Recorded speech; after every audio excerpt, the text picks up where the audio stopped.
What's good, YouTube? Dre here with the deck profile with you guys. I'm going to be profiling my updated SHADDOLL deck profile. This will be the final build that I will have until the ban list. This is a competitive build. I've been doing a lot of testing with this build, a lot of play hand testing, a lot of tested on Dueling Book, and this deck can definitely match up against the meta. Zodiac has a great matchup against. Dragon Link has a great matchup against. Eldritch, great matchup against. Even Rogue decks, it has a very great matchup. So I really feel like SHADDOLL will eventually get back up there to the top tier. But let's go ahead and get into the deck profile. To start off, play 3 SHADDOLL Windy. Very standard in SHADDOLLs now. Very great opening card. 3 Squamata. I wouldn't play less than 3. Yes, Squamata is just too strong of a card. Just to be able to send any one of your other SHADDOLL cards. Got 2 beasts. And at first, if you go to my SHADDOLL Prince YouTube channel, I have a competitive profile of my SHADDOLLs, and I explain why I run 2 beasts. There's some people that don't run 2; they only run the 1. I, like I said in my other profile, my other YouTube channel, Flaming Ice on Dueling Book, said drop the beast. Drop the Falco, put in a second beast, and the second beast has always come up. Especially with Windy, being able to just special summon beast face down, it's a very strong first turn play. And continue on. 2 Hedgehogs, your Searcher gets your spell. Then play 1 Aerial, 1 Dragon, 1 Kios. Kios I play for the SHADDOLL card it is, and it's a light attribute. This fixes any dead hand to where you have a SHADDOLL fusion or El SHADDOLL fusion, and you have any one of your other SHADDOLL cards, and you just don't have that light to start your construct plays. This helps you. Dragon for back row removal. Aerial for the combo, but also Aerial can be used for the second effect. Aerial's graveyard effect really hurts Dogmatica, Eldritch, Zodiac. I even played a game against a Frightfur on Dueling Book and sent Aerial to the grave off a Constructs effect and banish 2 of their vendors and a polymerization. And they basically scooped after that. But Aerial's very strong. I really love Aerial in the deck. The small clown package, 1 juggler, 1 trick clown. It's really all you need now. For the hand traps, play 2 Ash and the Gamma package. I changed this out. I took out the Ghost Ogres just because the format is going to be changing. Ban list is right around the corner. I've had success with Ghost Ogre in the main or in the side, so whatever you prefer, you test it out. You see what you guys like. But I like this setup right here. This setup is very good. I still see Ash. I can draw into my Ash, so it's very strong there. Very strong hand traps. Now, I'm playing the Pre-to-Plant engine. I've been testing it, and it's just like the Blaze Man tech that I had in my original build. But we played 3 Scorpio and then the 1 Cobra. Um, this is a baiter. It's a baiter. Get you your polymerization. Helps get Shaddol Fusion, El Shaddol Fusion, and gives you two bodies, 2 monsters on board. So it really helps you go start your cross sheep. It can really help start the cross sheep combo. But really like this. Wish I would have started playing this to begin with. It was on my Shaddol Prince channel. There's I forgot the guy's name. I remembered it too. I made sure I looked it up, but I will definitely leave his YouTube channel in the description. To continue on to the profile, play 3 Shaddol Fusion, 3 El Shaddol Fusion,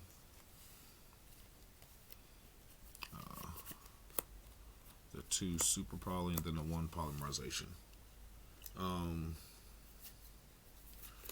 This is the fusion lineup. It's a standard fusion lineup. Some people play 3 Super Poly. I opted out to play that third one and play the polymerization instead, just because it's a polymerization is a target for the Cobra Fusion, El Shaddol Fusion, and you have to discard a card, and a lot of the Shaddol monsters get their effects when they're sent to graveyard, but since Super Poly is a cost, you really don't want to pay that cost too much. And plus Super Poly is more of a disruptive card in this build, more so because you have seven fusion cards. So you really, if you're using this to fusion, then you really need your fusion to go through. So 2 Super Poly I feel is good. You still see it. That's it for the fusions. And then this is also another thing that I changed to help out Dragon in the main. A 1 Twin Twister, back row destruction.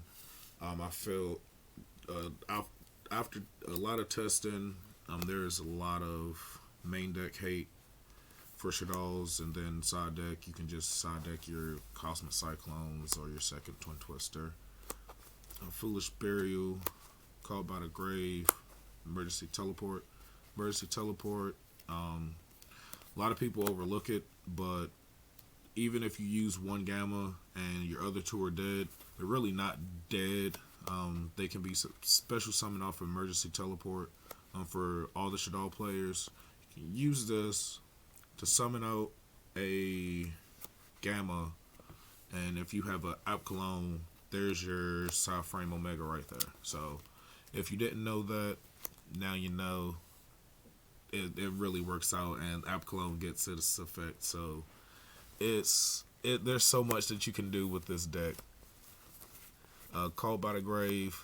I have great footage, great gameplay of Called by the Grave, where full match, played the guy, and all 3 games I had Called by the Grave. So that's it for the spells. And then for the traps, play 1 Schism, 2 Rush Shaddol Incarnation. The 3 strong traps for the deck. Use Rush Shaddol. I'm not even gonna say it's used for the combo piece anymore, because you can use it however you want to use it. You can set it. It's really good bringing back your fusions from grave, and it's recyclable. Like, you can just keep recycling it with your fusions. Like, you can just set it, Special summon your fusion. This goes to grave, your fusion goes back, and you just keep doing it. The one schism, it's really good. Doesn't target. It's a removal, and also it's a destructive card. Really love using this on the opponent's turn. Now,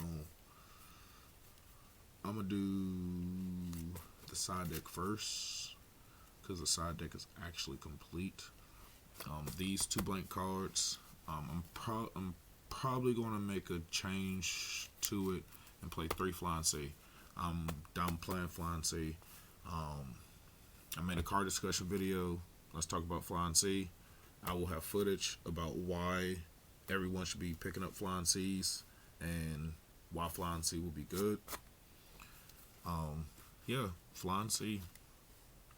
Maybe 2 Flying Sea and a Book of Moon, or 2 and 2. Those cards are really good against the meta right now. We got the one Aerial for Aerial can be used as a hand trap also. You can fusion off with it, chain the graveyard effect. If you chain link it just right, you can banish things that your opponent sent to the grave. One Lava Golem. I'll probably cut the Lava Golem for the Flying Sea or Book of Moon. The third Ash, just in case it's needed. Then you got 2 Ghost Ogre and then 2 Veiler. Since I already have the Gammas in the main, I really prefer if I have the Gammas in the main. The Gammas do the same thing as these two.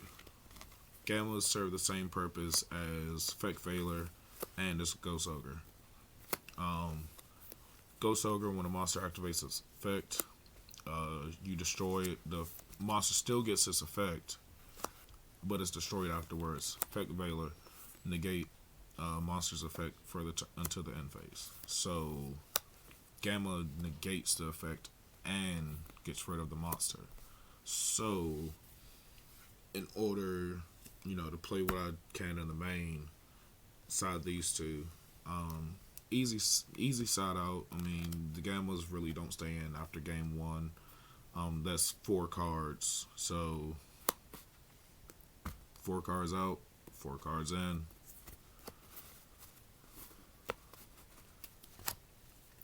Play 2 Denko.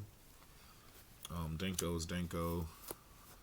A lot of people love setting back row, especially they love setting 5.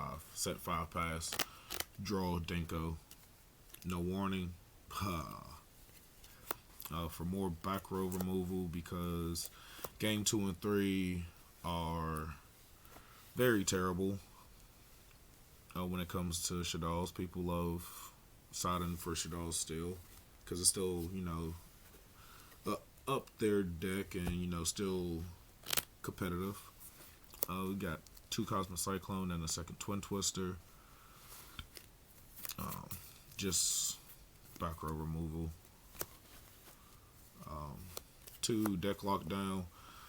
This card, I play it on Dueling Book, and people do not expect this card at all. This card is really good against the meta. I actually, and for the last, I'm gonna go ahead and tell you the last card. The last card is Starving Venom. That's going to get cut out. I really don't feel like going into next format.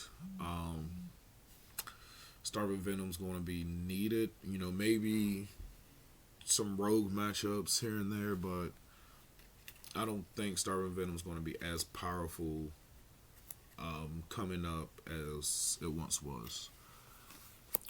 Deck Lockdown does the same thing. It's an Ash, it's a Drolling Lockbird for 2 turns. I absolutely love this card. I wouldn't. I would actually play 3 if I could. If I can get the third one, I would love to get my hands on a third deck lockdown. But the one thing about this side deck, uh, there's nothing that hinders the flow of the SHADDOLL deck. Everything I want to be reactive or disruptive. That's why I play no traps in the side deck. I honestly hate using traps. You have to set it, wait a whole turn. Everything I want to be able to disrupt, interact.